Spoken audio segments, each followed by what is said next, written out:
PadreIdi.com presenta Un faro en el horizonte. Historias de un santo.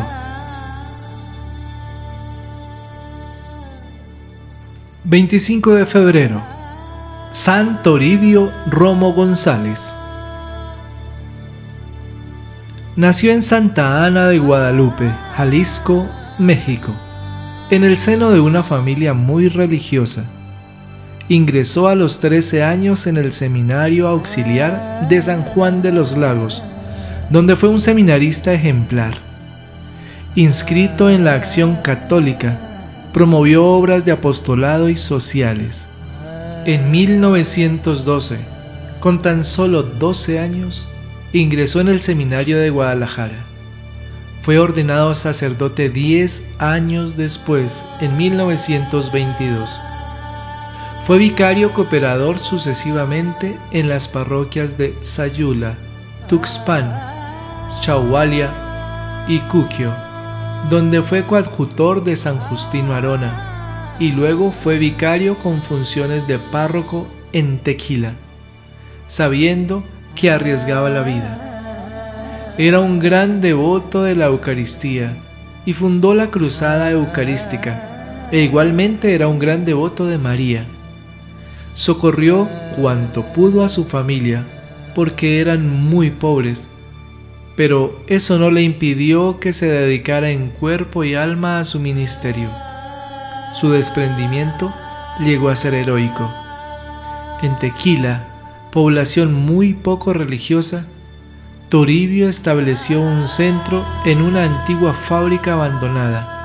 Allí daba catequesis y pláticas para sostener la fe de los fieles. Administraba con el mayor sigilo los sacramentos. Cuando se enteraba de la llegada de las tropas, se internaba en la barranca donde estaba el centro, pero sin descuidar su ministerio.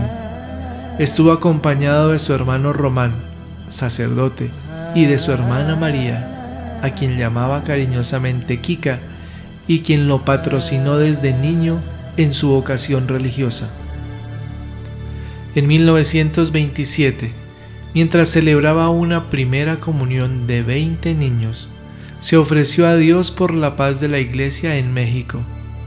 Envió a sus hermanos a Guadalajara, con una carta que no debía abrir hasta que llegara.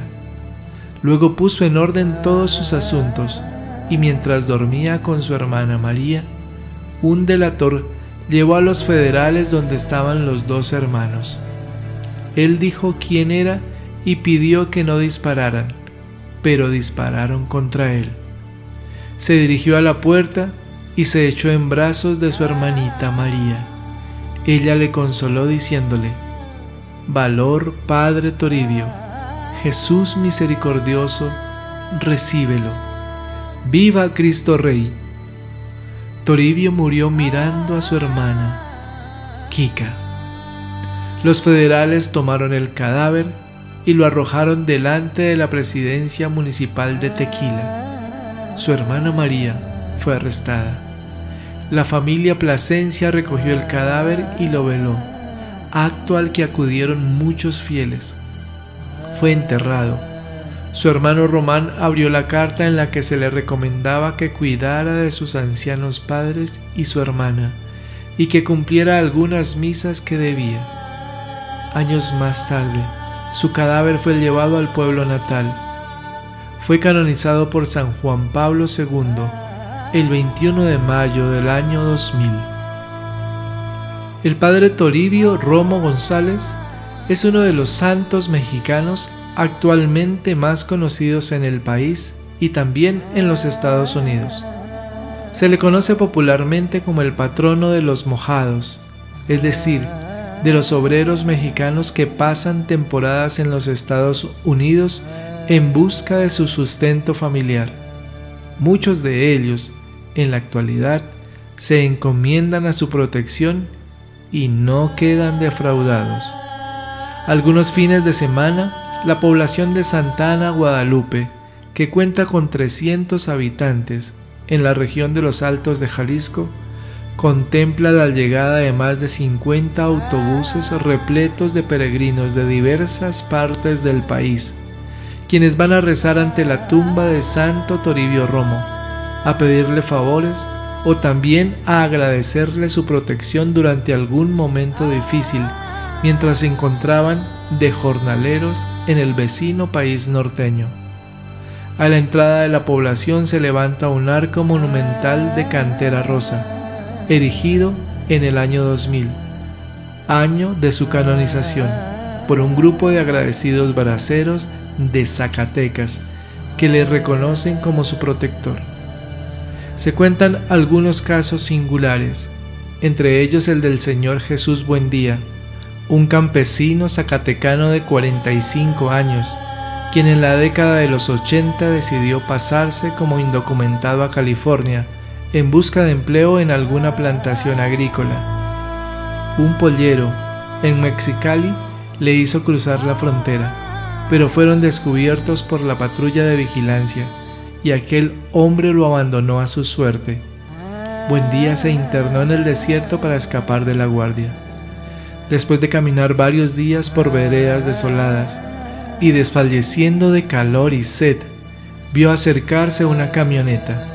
De ella bajó un joven delgado, de tez blanca y ojos azules, quien en perfecto español le ofreció agua y alimento. Le dijo que no se preocupara, porque le indicaría dónde solicitaban peones.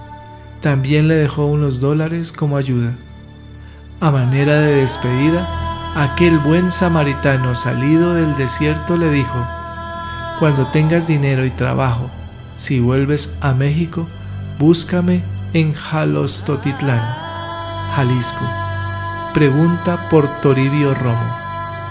Pasados unos años en California, Jesús Buendía regresó a México y quiso agradecer a Toribio su ayuda tan importante en aquella ocasión dramática. Se dirigió a Jalostotitlán y de allí lo mandaron a Santa Ana, Guadalupe, a unos 10 kilómetros del pueblo. Ahí preguntó por Toribio Romo y le dijeron que estaba en el templo. Casi le da un infarto cuando vio la fotografía del amigo y protector en el altar mayor.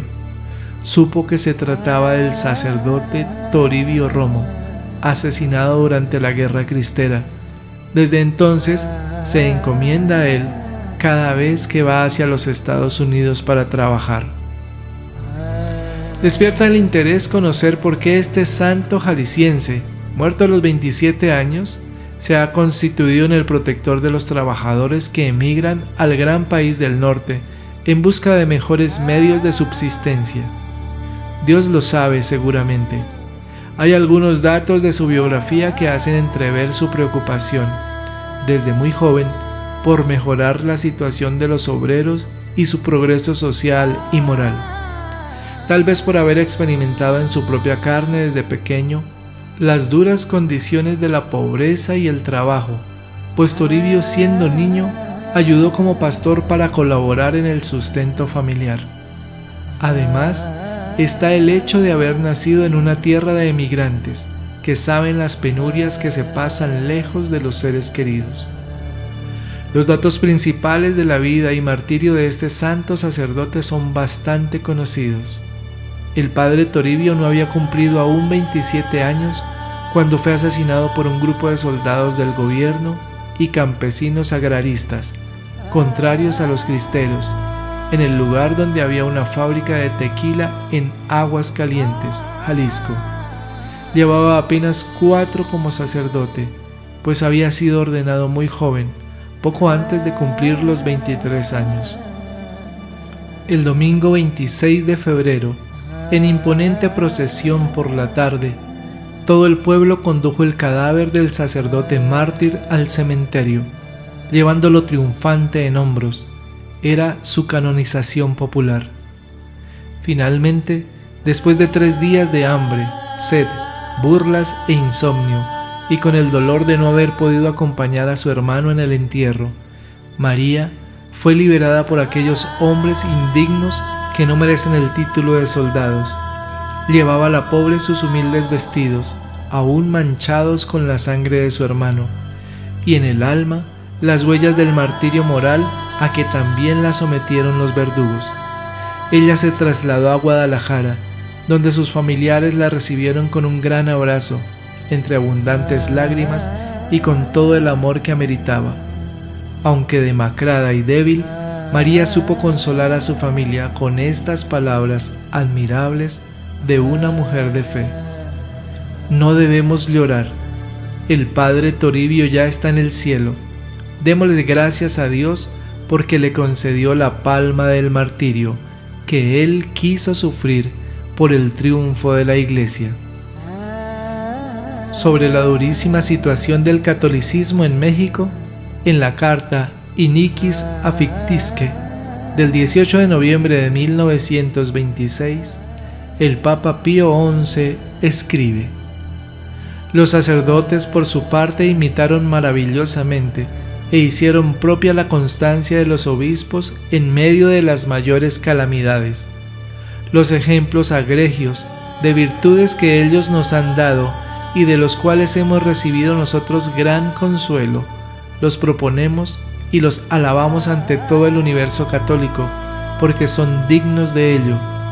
Y en este asunto, pensamos que a pesar de que en México se han utilizado todos los artificios y que todo el esfuerzo y todas las vejaciones de los adversarios se han dirigido principalmente a este punto, es decir, a que el clero y el pueblo se aparten de la jerarquía sagrada y de la seda apostólica, y que sin embargo de todos los sacerdotes que pasan de 4000, solamente uno que otro ha faltado a su obligación, no hay nada que no podamos esperar del clero mexicano, pues estos ministros sagrados, unidos estrechamente entre sí, obedecieron reverente y libremente a los mandatos de sus obispos, aunque esto, las más de las veces, no podría hacerse sin grave prejuicio para ellos.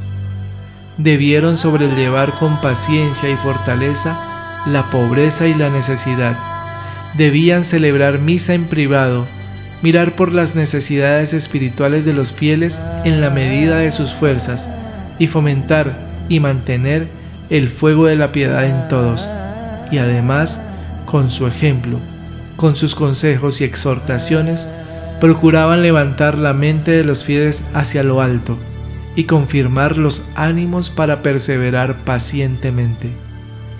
¿Quién se admirará de que la ira y la rabia de los enemigos se haya dirigido principalmente contra los sacerdotes? Pero ellos, siempre que fue necesario, no dudaron en sobrellevar con rostro sereno y con fortaleza de ánimo la cárcel y la misma muerte. Gloria al Padre, y al Hijo, y al Espíritu Santo, como era en el principio, ahora y siempre, por los siglos de los siglos. Amén. Señor nos bendiga, nos guarde de todo mal y nos lleve a la eternidad. Amén. Feliz y bendecido día. La Virgen me los acompañe hoy y siempre.